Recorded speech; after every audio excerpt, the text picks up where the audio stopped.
defrauded for one reason or the other. But let me make one or two remarks about some of those challenges. When we were in office,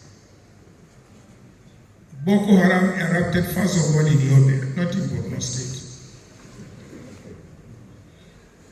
And as I said elsewhere, the president invited me. He said, VP, what do we do?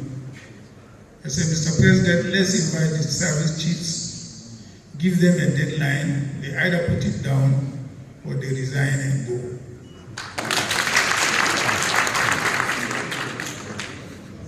And we called them, and the president addressed them in a military manner.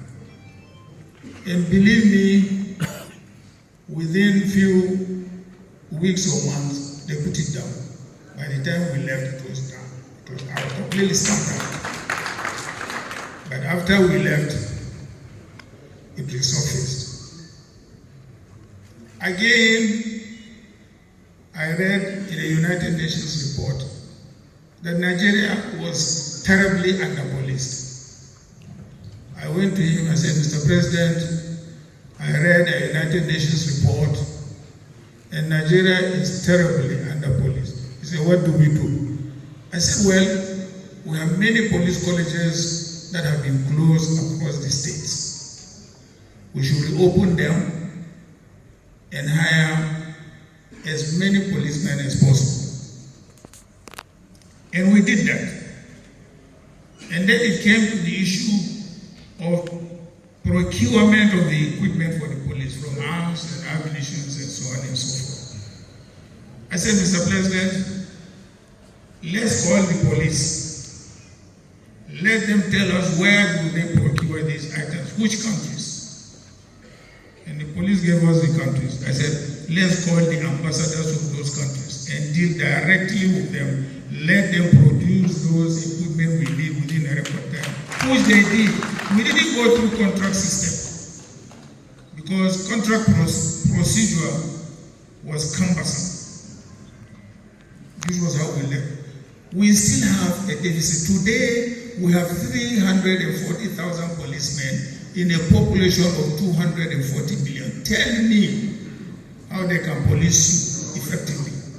In my local government, we don't have more than 15 policemen.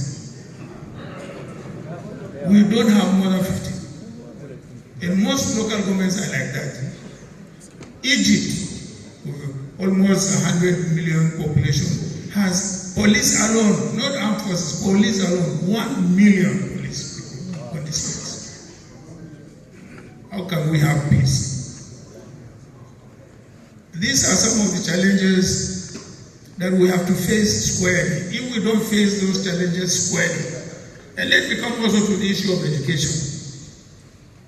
Yes, the North has been backward in education for quite some time. I went to the president and said, look, I wanted to set up an educational panel, particularly focusing on northern states.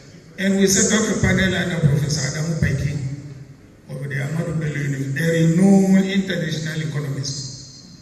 And he came out with a blueprint, which I invited all the governors from the northern states in Kaduna and handed over those blueprints for implementation.